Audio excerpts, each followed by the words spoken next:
In March of 2025, I gave birth to my second child, and around the end of September, I got a call that my role was eliminated. I got laid off, y'all. I don't treat words as casually anymore. Words don't just control outcomes, they reveal agreements. And if you look back at your life, I'm sure you will see the evidence of the agreements that you've held. Because I've literally watched the things that I have spoken and believed quietly shape the outcome of my life, I can no longer use language that puts me into these agreements, that shapes how I show up, that shapes the outcomes of my world. The example that comes up for me when I think about this is that I have always, from a very, very young age, believed that Yah would take care of me. I don't know why I believed it. It wasn't something an adult told me. It wasn't something I saw in church or heard in church. I just had this overwhelming belief that I would never have to struggle financially, at least in any meaningful way. Like I would always have clothes on my back. I'd always have food on my table. I'd always have a roof over my head. It was just truly something I believed in my heart and in my soul that I would just never have to struggle in that way. And I feel like that trust, that belief has always carried me through life. I'll give you one good example of this. And I give the caveat of this story of that this is not at all to sound boastful in any way, y'all. I have definitely had times in my life where I wasn't making very much, and I've had times in my life where I've been doing financially better. I have always said I was going to make six figures before I was 30. And don't ask me where I got six figures. I guess in the 2000s, six figures sounded like a lot of money at the time. Catches up to 2026 and six figures ain't really that much no more. But back then, I thought six figures was like, oh, I'm rich. I'm going to be financially well-to-do. I don't know where I got this in my head. I don't know why I picked 30. I don't know why I picked six figures, but I just knew that I was going to make six figures before I was 30. I wasn't really speaking to control the outcome. Manifestation was not a thing, the 2000s. Okay, we were not manifesting anything. I don't even think people really had the understanding that words have power in a spiritual sense or otherwise. So I wasn't saying this because I felt like it would control the outcome.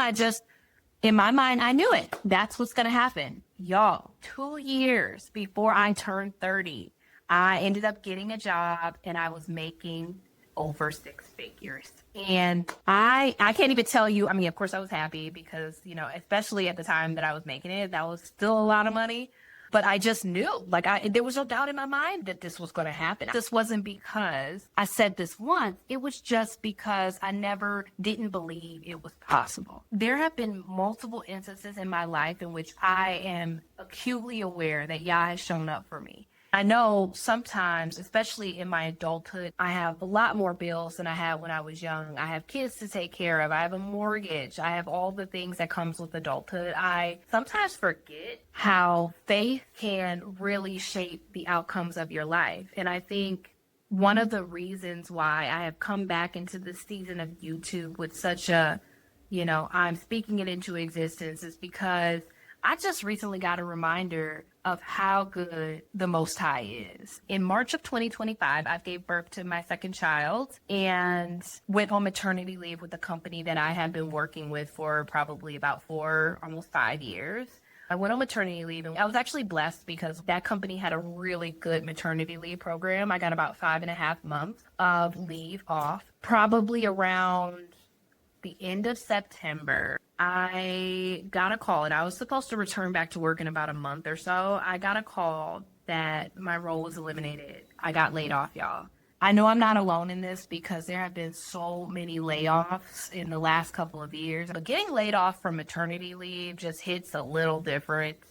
I think, at first, I can't necessarily even say I was upset. I was okay about it. I was really blessed to have a really good severance package that would carry me through the end of the year from a benefits perspective and also from a pay perspective. So I felt like, I had plenty of time to find a new job. Well, once I started looking at the market, I realized there's not a lot of jobs out there, not to mention the jobs that are out there that are remote, because I was previously with a remote company and I wanted to stay remote because obviously the flexibility, but also because I have young kids and the baby that I had just had, he refuses to take a bottle, so I need to be close in order for him to breastfeed. It was almost not negotiable for me to not be remote.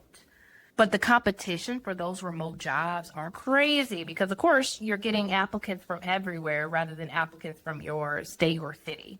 As the months started to go on and, July became August and September and October, I started to get really nervous because the severance was starting to run out. And unfortunately, I'm not in a position where we can do without my income. I was really afraid of what would come of us toward the end of the year.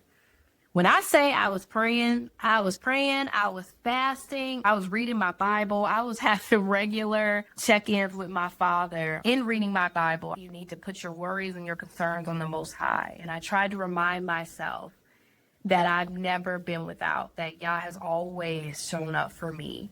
This is not my first time being laid off in my lifetime. And the first time I was laid off, it worked out. So I was like, okay, I have to have faith, I have to believe, and I have to pray.